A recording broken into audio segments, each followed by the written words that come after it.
Welcome to the Eat for Endurance podcast, where we explore the connection between nutrition, performance, and health for busy, active people.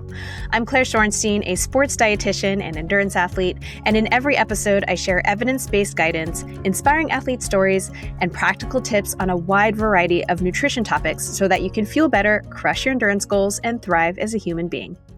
Today, I'm chatting with sports dietitian Angie Dye all about fiber for endurance athletes and other active people. Angie is the owner of Carpe Diem Nutrition in Hershey, Pennsylvania, where she helps athletes feel and perform their best. She specializes in sports nutrition, digestive health, and intuitive eating, and is a lifelong athlete herself, having completed 8 Ironman 70.3 races and 1 full Ironman. In our chat, we cover some common topics that come up among athletes when it comes to fiber, including why eating enough fiber is so beneficial, including to gut health, performance, recovery, and more, how much fiber you should be eating per day, which types of fiber you should include and when, how to approach fiber intake surrounding training or racing, what fibermaxxing is, and if it's a good strategy for endurance athletes, which foods provide the most bang for buck when it comes to fiber, and so much more. This was a really, really fun chat, and I hope you enjoy it and find it useful. So let's dive in. Here is my discussion on fiber with Angie Dye. Angie, welcome to the Eat for Endurance podcast. How are you doing today? Great. Thanks so much for having me. Yeah. And we were just chatting on offline. You are in Hershey, Pennsylvania. And I was just saying I made a quick stop there on the way back from a race, got some chocolate. But how long have you been living there? We've been here, 14, 15 years now. Yeah. Oh, nice. Awesome.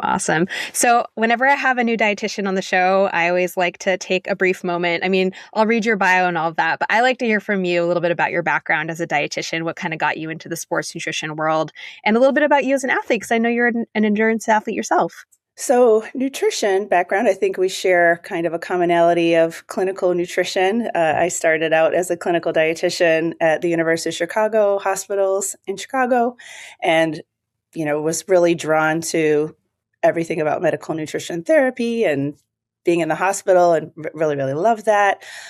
When I had my first baby, I wasn't sure I could really keep up with that lifestyle I wasn't great about boundaries of leaving on time when I was a clinical dietitian. So kind of couldn't see really my family life working out that way. So I decided to take a little time off when my kids were small. I had 3 kids pretty close together. So kept myself busy with continuing education and volunteering and kind of staying active as a dietitian, but not working for a while.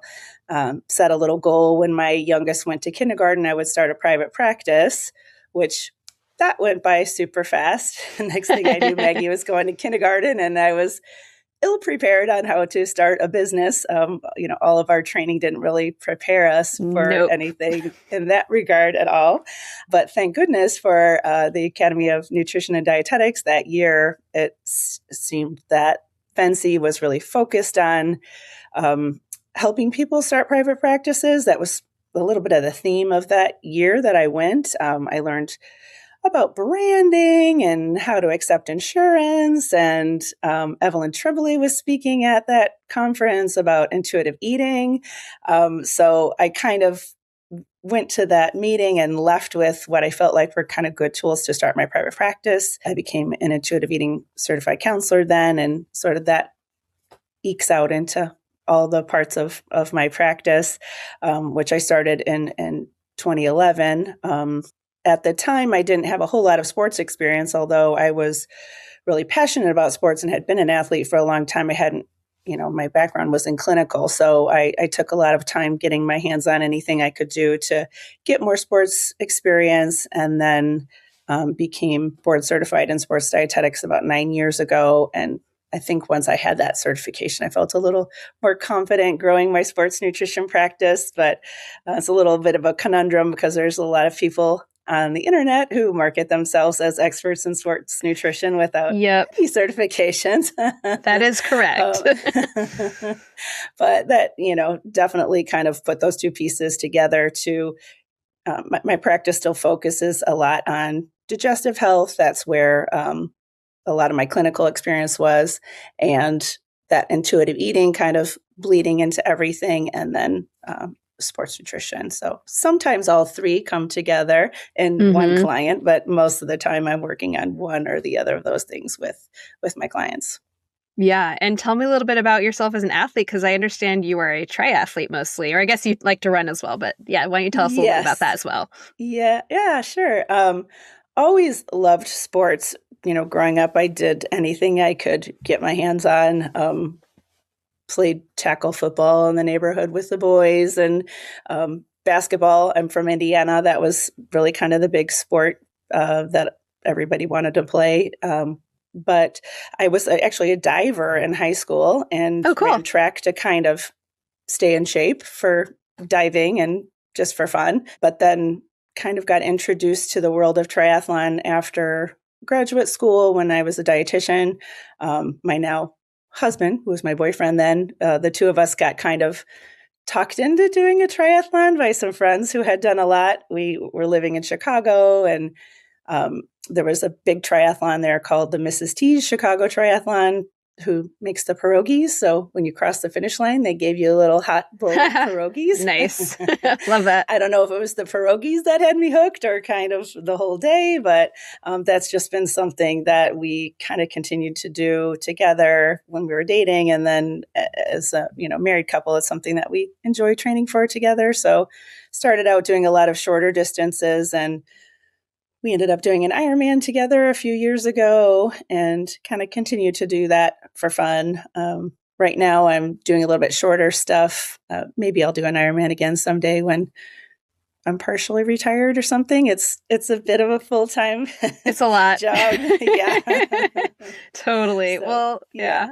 Well, thanks for sharing all that. It's awesome to get to know you a little bit, because you are very new to me. I mean, that's one thing I love about this show. Sometimes I have people on, dietitians on that I have literally just have no connection with, and it's a great way to meet people and network and all that. And other times, the people I know very well. So welcome again. And let's get into today's topic now. We're talking all about fiber for endurance athletes and other active people. You wrote a really amazing blog all on this topic, which everyone should go read. I will throw it into the show notes.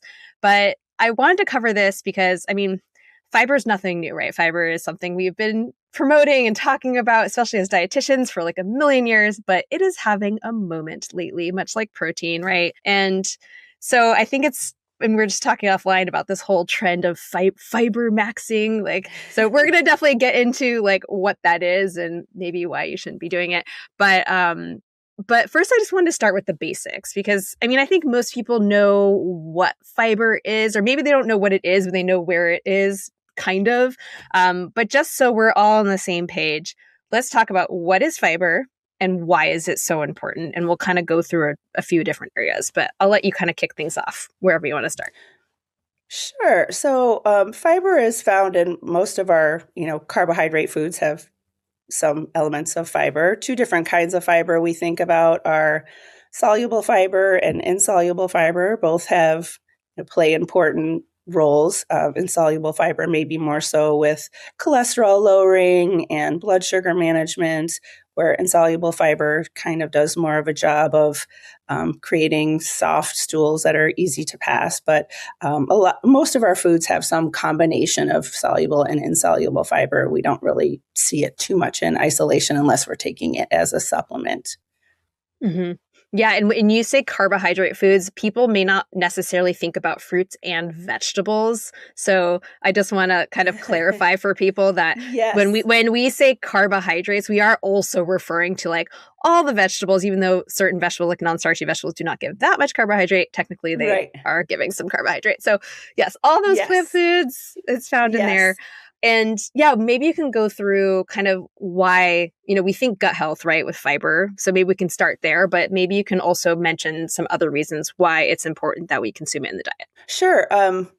It's one of my oldest memories, I think, of being in school for nutrition, talking about health claims that could be on a food label. And I remember this from class that, talking about oats reducing cholesterol was one of the oldest health claims that could ever be on a label. And that is really kind of that important role that fiber plays in preventing heart disease. So a lot of the recommendations that we have just for the general population are from the dietary guidelines looking at how much fiber we have, usually per amount of calories eaten. So kind of general recommendations are to have about 14 grams of fiber for every 1,000 calories. So for women, that translates to maybe 25 grams of fiber or so. And men, we're kind of looking at a higher upper limit, maybe more like 38 grams or something like that.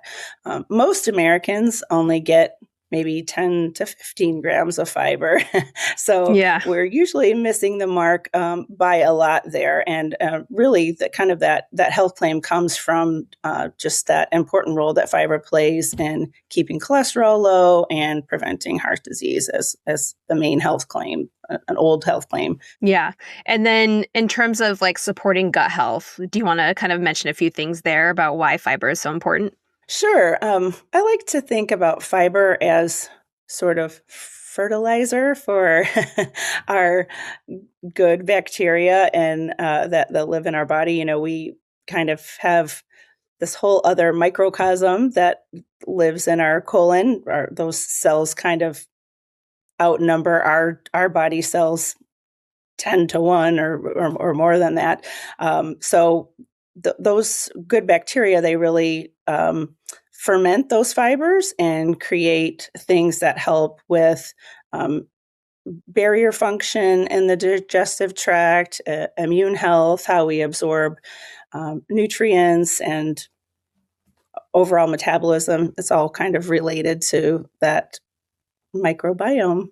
Yeah. And one of the things I know you pointed out in your blog was that I think is just important to call out is like we don't actually digest fiber. The bacteria digests it for us and, produces things like the short chain fatty acids and all these different things. And of course, like the gut being so important because that is also how we get the nutrients that we eat into our bodies. So making sure that we are feeding those bacteria, as you're saying, fertilizing them, helping them grow, and keeping just everything in a good place microbiome wise so that we can actually use all those nutrients that we are consuming for, get them to the cells and everything. So that's super important. What other areas? Like I know you mentioned kind of satiety, blood sugar. Do you want to say anything about those things as well? Sure. I think maybe some of that has what's increased fiber's popularity recently is everyone, for the past few years talking about protein. And I don't know who wants to take credit for pointing out that fiber also does some of those jobs that we think maybe only protein does.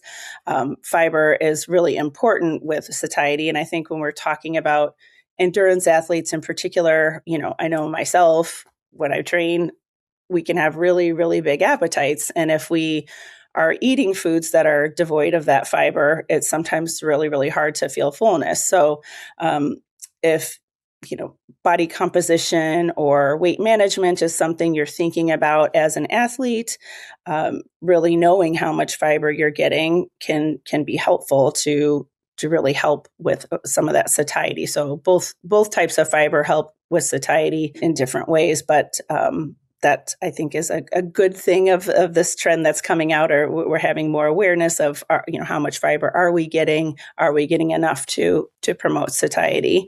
I think also, people have been talking about protein and blood sugar stabilization for so long, and that is one mechanism, but I think sometimes people forget about fiber, and also, we're not talking about fat today, but there's other ways to promote stable blood sugar besides just adding protein to things. So again, making sure that our meals have this good source of fiber that is slower digesting, that kind of creates a more stable blood sugar curve, so to speak, after we eat, because that fiber slows down digestion and how we absorb carbohydrates when we have fiber in our meals. Yeah. The one thing I want to talk about next is timing, because whether you're an active person, an athlete, however you want to call yourself, you're sedentary. I mean, fiber is important for everyone, as we just established. There are all these different health things that are super important. Not to mention that high fiber foods are just so rich in all these other nutrients that are important. Like in your blog, again, I know I keep referencing your blog, but it really laid it out very nicely. You're pointing out that many of the foods that happen to be rich in fiber also have antioxidants and all these different things that help with recovery and such. So, it is really important to get these things in.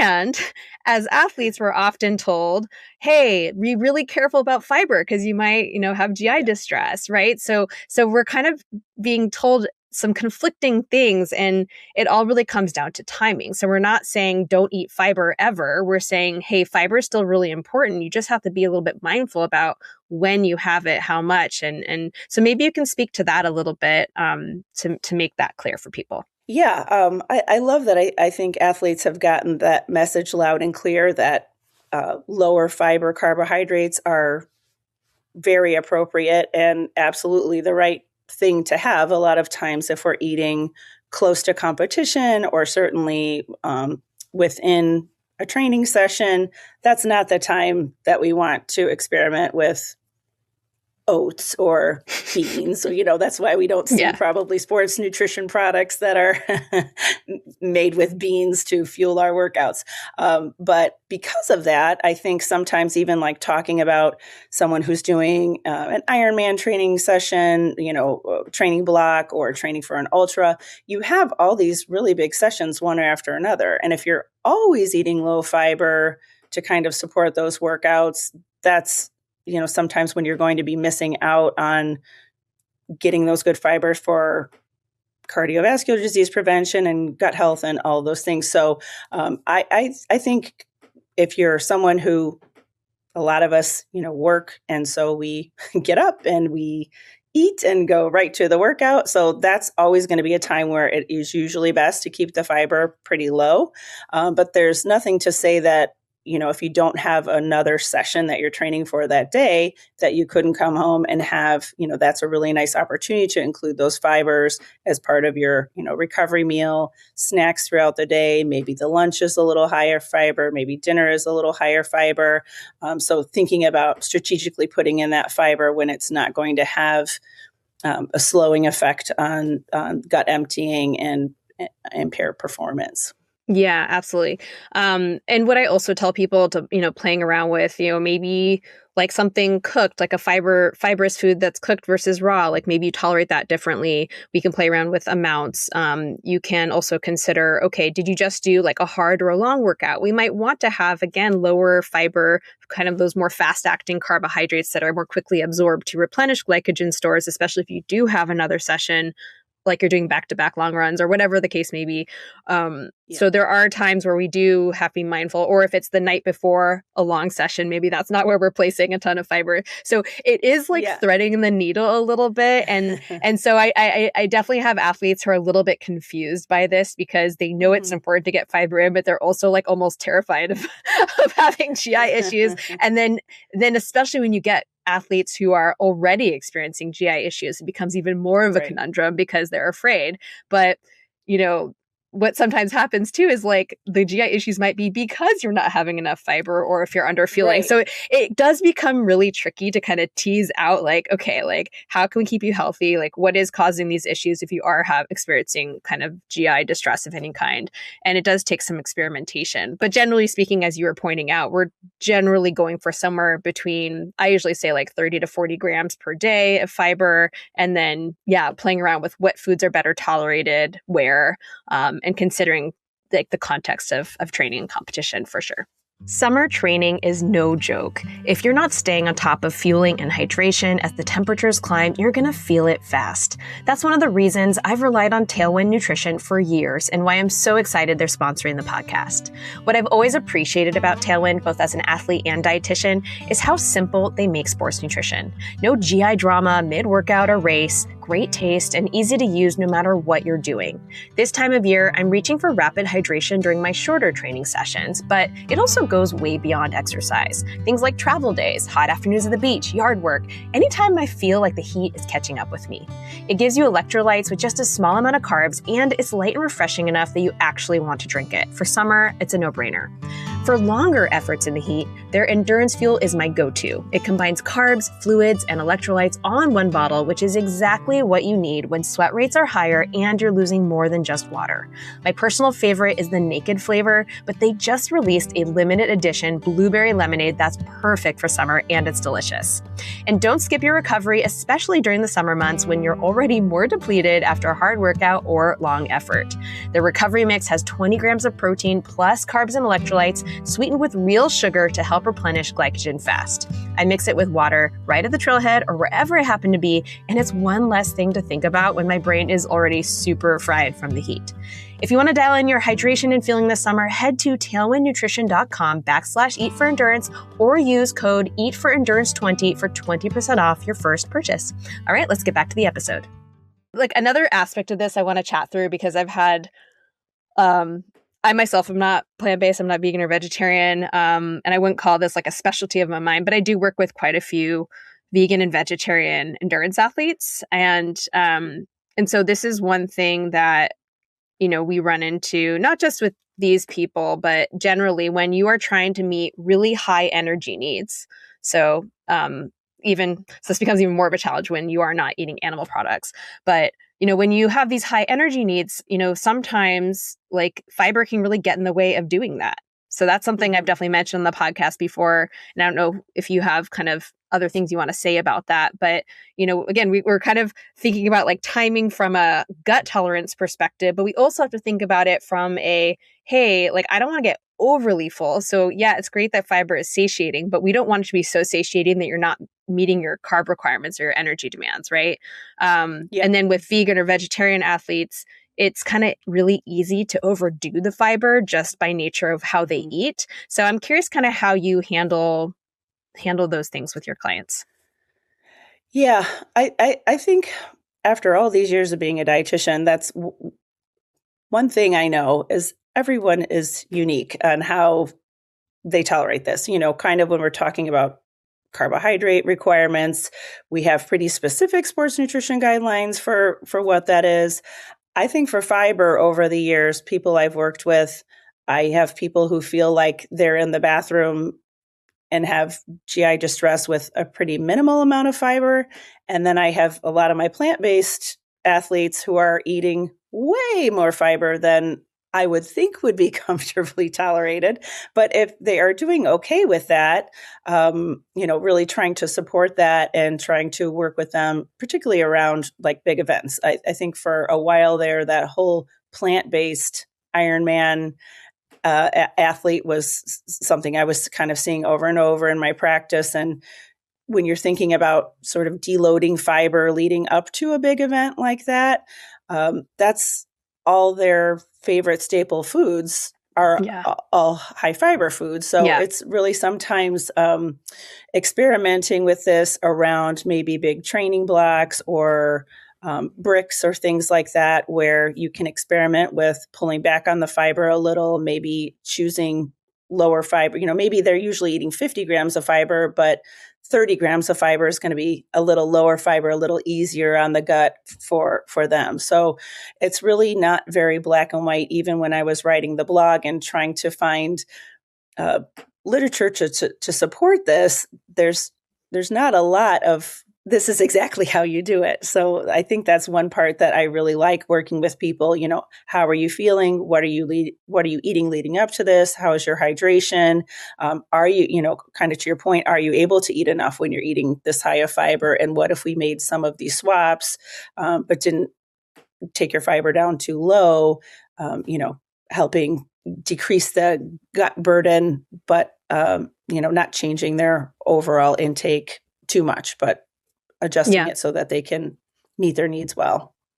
Yeah, no, I love that. It's a good reminder. I mean, everyone tolerates things differently. And, we have these kind of general recommendations and guidelines and whatever else we throw out there. But at the end of the day, like everyone is very different with how they tolerate things. And maybe someone doesn't need to go with low fiber, as you're saying. Yeah. It always boggles my mind, actually, sometimes when I get someone who has a really, really, really strong stomach and can just eat anything and just run. And I'm just like, how are you doing that?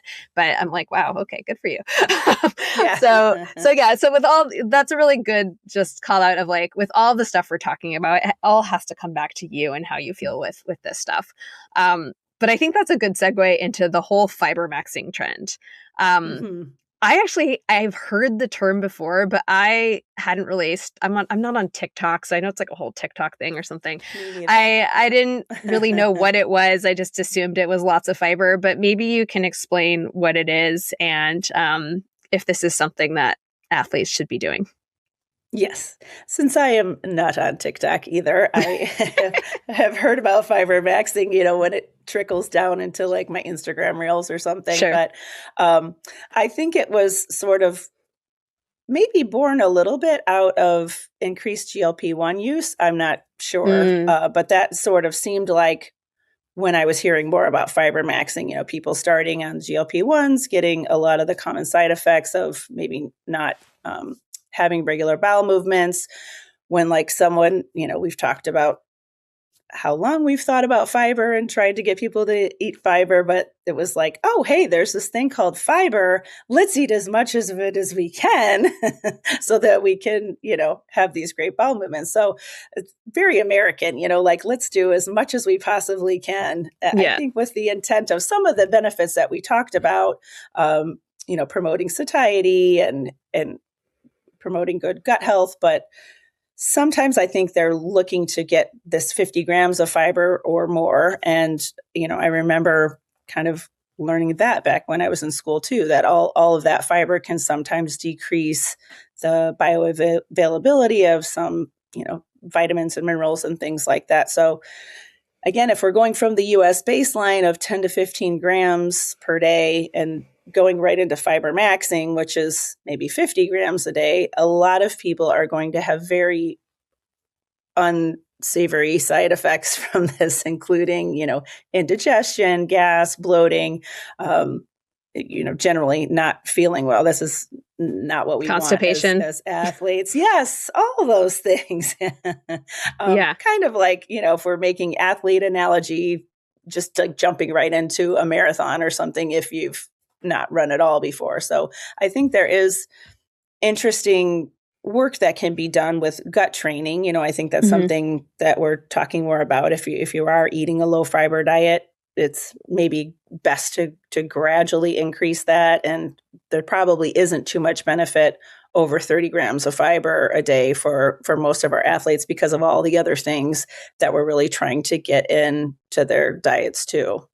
Yeah. Well, 30, I mean, there's not benefit above 30, you think, even for like a male who's consuming a lot of calories or? Oh, sure. Yeah. I'm sorry. No, it's okay. Just wanted to clarify. Yeah. I was like, I feel like some people need a little bit more than that. Right. Yeah. No, I got into, myself or, female athlete mode. Yeah. Sorry. Yes. Totally. No, it's okay. Or higher calorie, just overall requirements, I think benefit from maybe closer to 40, but 50 for the average, maybe American who's really, starting at that baseline of 10 or 15, that is probably going to be a pretty big shock to the gut. Yeah. I mean, I think the key thing here is, a few things I have to say. Number one, like with anything we do, just increase really slowly. So, and I always talk about this when we're talking about carbohydrate intake during exercise or, making changes, daily carb, whatever it is, like just going slow. I know everyone's really impatient. They just want to do something as fast as they can. But going really, really slow, and maybe you have a better sense of like how slow is recommended, like how slow we should be going. And then really making sure you add fluid as well, because if you're just adding fiber and you're not changing your fluid habits, you will get constipated most likely and experience some side effects of that. So, I mean, the way I like to think about things when making any change is like, hey, like, can you take a meal and just make a small change to maybe each meal or add something to a snack? If your snack is normally like a cheese stick or something, which is, well, not enough, but whatever. Just the example. Say you're having a cheese stick, like, can you add an apple? It's like, can you just like put little bits and not like suddenly just slamming fiber everywhere and going from 0 to 100 on that. But I don't know if you have any more to say on kind of like how quickly, if there's any more specific guidance to that. Yeah, I think when I was writing the blog, I did come across one sort of position review paper. I think it was in the Journal of Sports Medicine, and they were talking about if they see an athlete that is eating less than 20 grams of fiber, the recommendation was to try to get more to that 30 grams of fiber over like a 6-week period. So I think athletes— That's very slow. Yeah, like, kind of like a little training block. So you think about, okay, here, this is where sometimes numbers are nice. I don't recommend my athletes track excessively or anything like that. But this is one use where like a free little, tracker for a few days can kind of give you an idea of what your baseline is. So if your baseline is 20, then looking at how do we get to 30 over 6 weeks? And I really like that strategy too. Sometimes I just look at the basics that I want for just being a healthy person. Are you getting at least 2 servings of fruit? Are you getting at least 3-4 servings of vegetables? And really starting with that. So maybe we're adding 1 or 2 a day, something like that. Even looking at a lot of these good fiber sources that are being completely overlooked by an athlete. I have a lot of athletes I feel like that are afraid of beans. Maybe they had, well, it's like sometimes it's one episode of something, right? Oh, sure. I went to El Rodeo and I had the fajita platter and I had this horrible 10-mile run. It's like, sure. Well, maybe the fajita platter before the 10-mile run isn't great, but that doesn't mean black beans are bad for you. Let's think about maybe we put them with your lunch. To your point, maybe we make sure your hydration is good. Maybe it was something else entirely, but maybe it's the portion, all of these things. So I don't like to write off any food group just maybe for one bad experience, but athletes a lot of times do that. Well, I think the portion thing, especially if you're like going out to eat and you have this like massive plate of beans and it's like, okay, so maybe like 2 cups of beans, especially when it's like a fattier bean, because like it's like canned black beans is different from like, the refried beans you're getting at the taqueria or whatever, It's like maybe that's not going to sit well, but like, a half a cup or whatever, a cup of just black beans is just fine. Yes. Yeah, no, it's that, and I always like to, like, I think I agree, tracking, just doing like as a tool of a temporary kind of like, hey, like, let me just spot check this. I think that's always a good idea. And also if people really don't like to do that, they don't like numbers or whatever, again, like just thinking more visually, like look down at your plate. And like when we say like, carbs, protein, fat, and color, like the color is often the fiber. It's not always the fiber. Like obviously you can from your, if you're from your grain or whatever, you can have some fiber as well if you're doing like a brown rice or a quinoa or whatever you're doing. Or if you're plant-based and you're doing a plant-based protein, you're doing beans or lentils, like, yes, that can be fiber too. But if you're adding some sort of colorful fruit or veg, that is going to make sure that there's fiber on your plate. So it's kind of just looking down and being like, oh, wow, I have not been putting in a fruit or a vegetable. So yeah, like you're saying, like, can you just assess what you're doing and seeing, is there room to add a little bit more? Like how am I, just give yourself a little bit of, do a self-assessment, give yourself a grade of like, how well am I doing in eating my fruits and veggies? And, am I including whole grains? And not to say that you always have to have brown rice instead of white rice, like absolutely not. You can have plain pasta. You can have just like the normal plain versions of things, even when it's not right before a run. Like you can just eat it because you want it, like, so don't feel pressure there.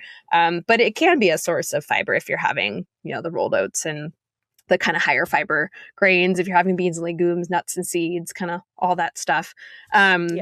So yeah, plenty of ways to include fiber and sprinkle it in. Before we keep going, I just want to take a moment to speak to something I know a lot of you are dealing with. If you're training consistently, you care about your nutrition, and things still feel harder than you think it should, that's incredibly common. Most of the athletes I work with are motivated and doing their best while juggling a lot.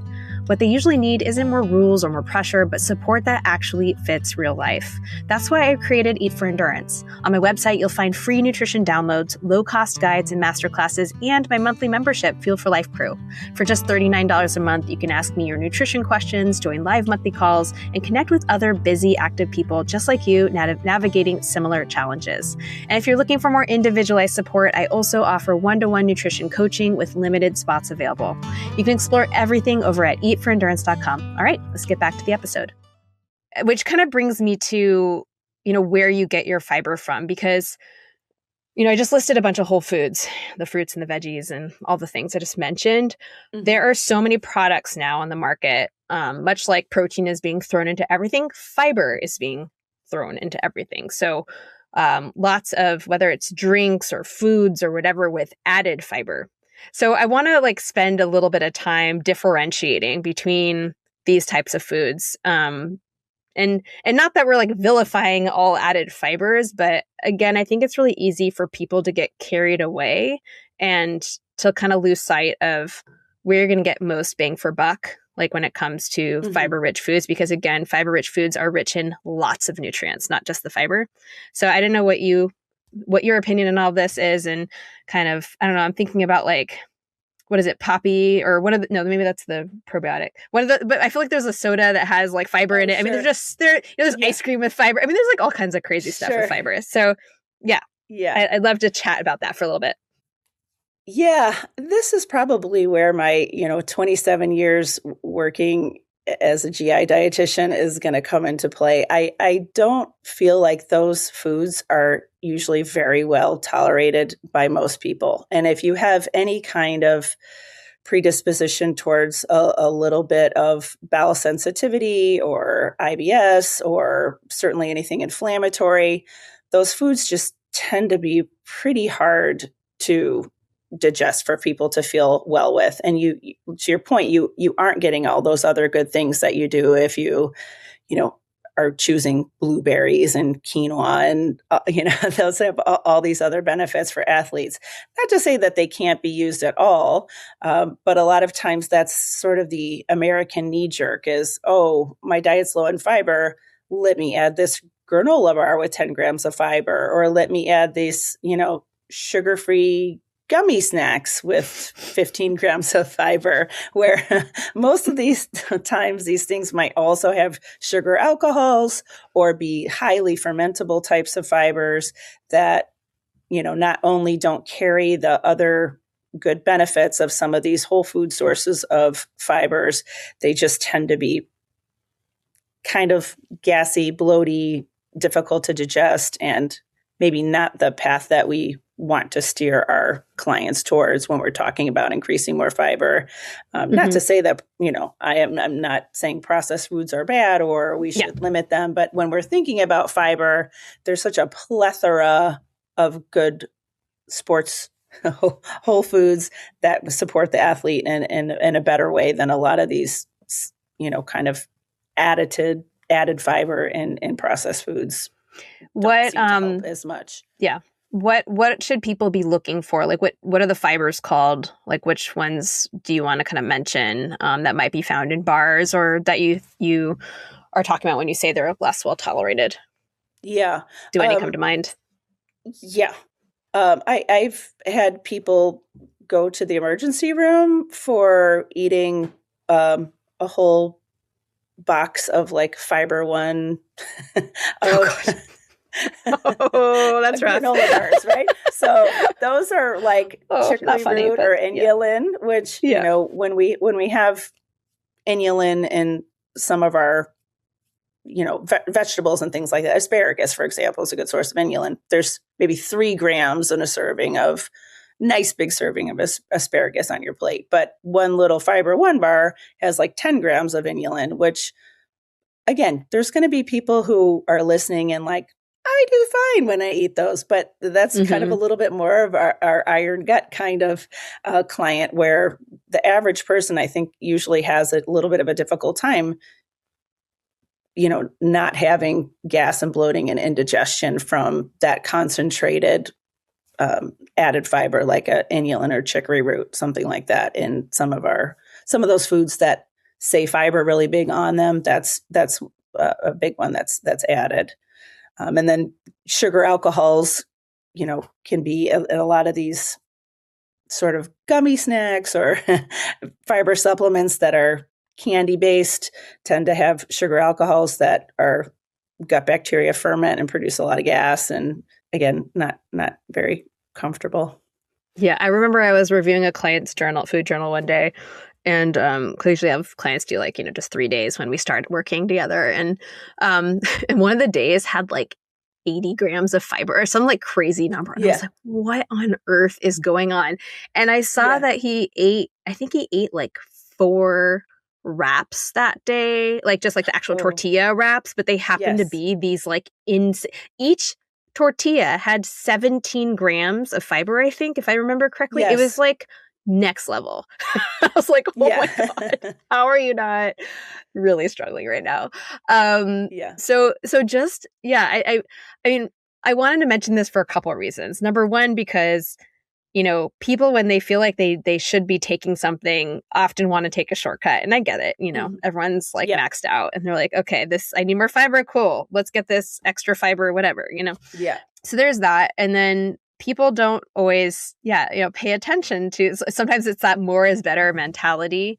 And it's just, so it's easy to kind of get into trouble that way with this stuff.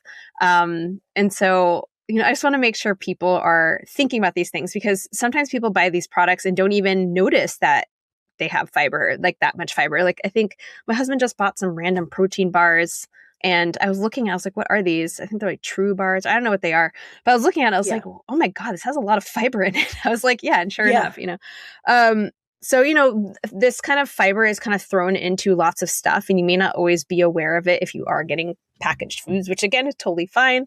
But if you're noticing that you're not feeling that great, you're having bloating or gas or whatever, pay attention to what's in your food, especially if you are having packaged foods, because maybe there is something in there that isn't sitting well, and it might be the fiber. That's what we're talking about. Yeah. So, and the tortilla example is great. We were on vacation and someone had bought a low carb tortilla, and I didn't want a low carb tortilla, but that was all that we had. And I was like, oh, what can it hurt? I want to make a taco. Who cares? And it had 17 grams. And so if, I only had one, but if you, would have had 2 or 3 of those, again, that's just sort of where, a processed food is going to be able to put a lot more fiber in than we would kind of never see that out in the wild in our oatmeal or our quinoa, our fruits and our vegetables. It's really going to be much smaller doses of fiber. But when they're using maybe, psyllium husk or something to replace some of the, natural flour or whatever would be in that tortilla, it just makes it something that we wouldn't see in our regular food supply. Yeah, I tend to, for athletes especially, try to advise people not to go for those types of products so much, and just encourage people. I'm like, hey, let's try to get our fiber from, more whole food sources, like the fruits and the veggies and beans, legumes, whole grains, all those things, nut seeds. There's plenty of fiber sources out there. And again, it's not the end of the world if you have a higher fiber tortilla, but as you were pointing out, often the higher fiber ones are sometimes the lower carb ones. And as athletes, we want all of the carbs. We don't want lower carb things. We want more carbs. Yes. So again, you're just being really careful with that stuff. And I also liken it a little bit to some, all of these ridiculous protein products that are coming out, I actually just saw Doritos has protein chips. Why? Oh. Why Doritos? That is the most idiotic thing ever. Just so stupid. Protein pretzels, you name it. It's just so ridiculous. And so these are not the foods that we want to be eating. If you're going to have Doritos, have Doritos. If you have pretzels, have pretzels. Don't try to have these ridiculous, don't have the Arctic Zero ice cream with protein or whatever. Just eat ice cream, Yeah. So that's at least my stand. Yeah. So I think we just, we need to be careful with this stuff. What about actual fiber supplements? So, these foods with added fiber, they're essentially a form of fiber supplement, right? We can throw it into that bucket, but there are actual not food, just fiber supplements, just fiber. Are you ever using that with anybody? Is that something that you ever use in your practice or not so much? I typically don't recommend adding it, but I have had clients come to me who have been, let's say, taking Metamucil for years or eating, Metamucil crackers, and they just feel like that really helps them. Maybe they have a history of constipation or a hemorrhoid or fissure or something. And, again, if you're looking at a serving of Metamucil, that's maybe, I think, 5 grams or something of fiber. Again, that tortilla is going to be much more of a gut bomb than than a little, harmless serving of Metamucil. So, sometimes I think if people are changing their diet, you can help them to realize maybe they don't need that anymore. But I typically don't recommend them too much. Just, I think so many of the high fiber foods I feel like are such good sports foods and enjoyable foods. And that's usually my approach, is to get them maybe comfortable making things with those higher fiber foods or knowing what to do with them. I have people who say, oh, I had quinoa once. It was terrible. It tasted like birdseed. Well, how did you have it? I think just with water, Sure. There's lots of ways to make quinoa that are really yummy. You can have it savory. You can have it sweet. You can add all different kinds of things to it. So I think that's a little bit more the work I find fun is getting people excited about making things and enjoying things instead of just adding a supplement. But I'm sure there's probably a place for it occasionally, but I usually go the food first route.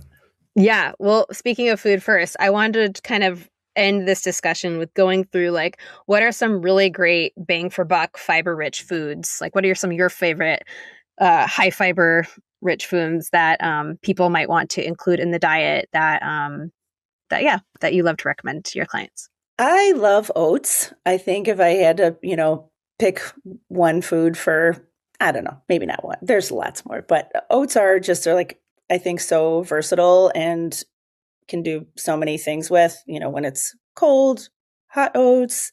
I love blended oats, overnight oats, snacks with oats. Those, that tends to be a little bit more of those soluble fibers that are kind of gentle, that help with that cholesterol lowering, but also are really good sports food. I'm probably biased too. I feel really good when I eat oats before I train. I do need a little bit more time to digest them. I wouldn't do that right as I was walking out the door to go on a workout. I like to have maybe a little bit more, an hour or something to digest those. But that's just a really versatile food that you can do so many different things with. I think actually, wait, I want to pause. I want to pause for a minute because on the topic of oats, because this is again one of those places where sometimes I feel like we can give confusing messages because we're saying, hey, try to lower your fiber before you eat, but hey, oats might be a great it's always a bowl of oatmeal as one of the suggested things, and so.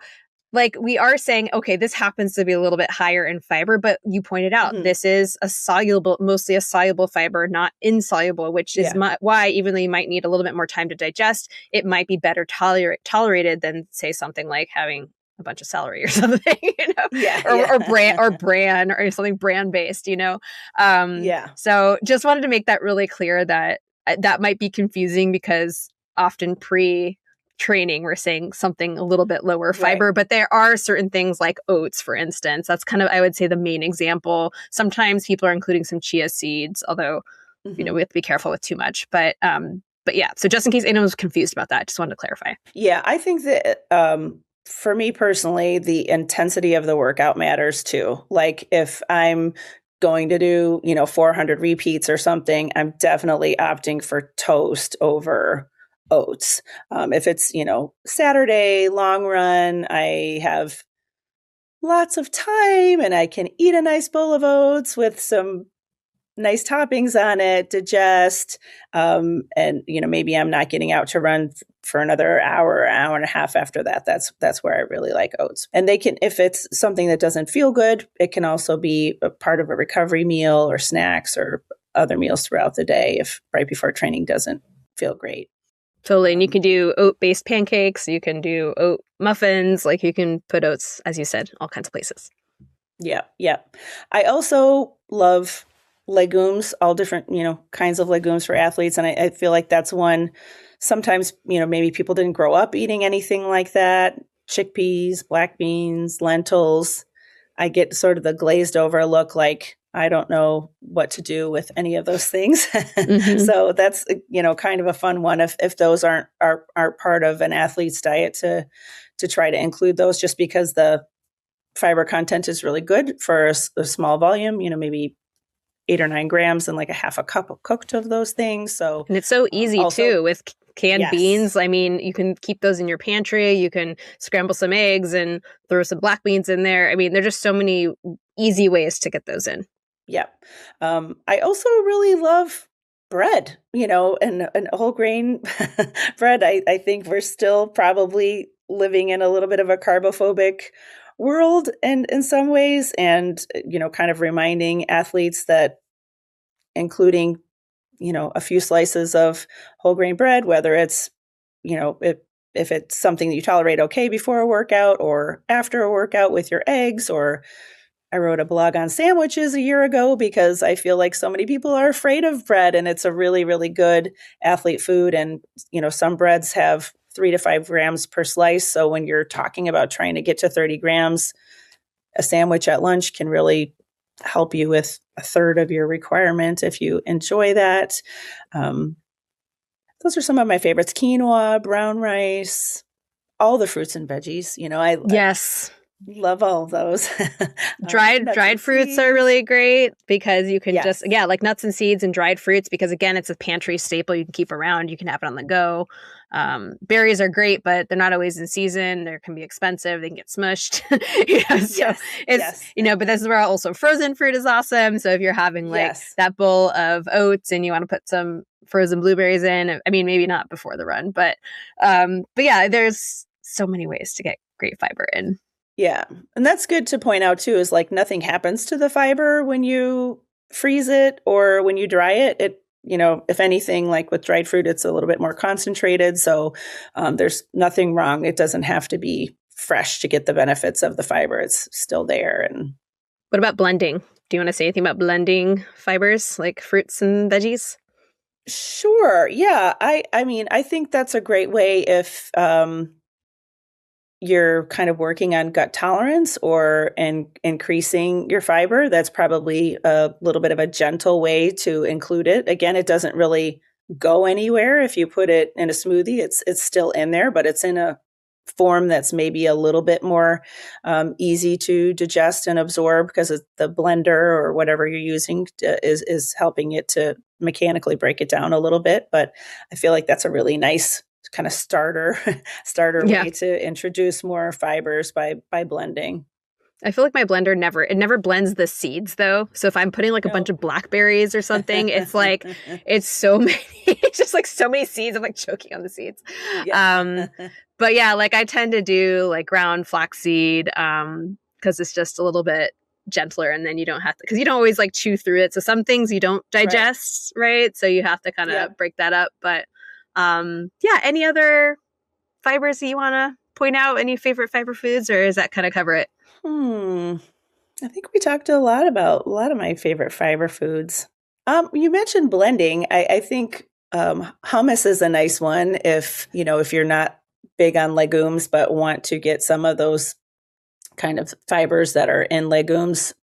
Having a blended version like a hummus is really great for snacking or kind of having in sandwiches or salads or things like that. So yeah, I think if you are listening and feel like you don't eat enough fiber or would like to eat more fiber, I think there are just so many really delicious ways to do that. So you don't have to fiber max, but don't give up and think that all hope is lost.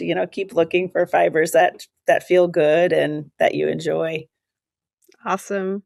Is there anything else you want to add to this discussion that we haven't covered yet, or you feel like we did a good job covering all things fiber? I feel like we did a pretty good job. You're a really good interviewer. Thank you. Question. Thank you. I knew that though. I've been listening to your podcast for a long time. So. Oh, have you? Oh, thank you. I have. Yeah. Like some people have those affinities for shows like Schitt's Creek and things they watched in the pandemic.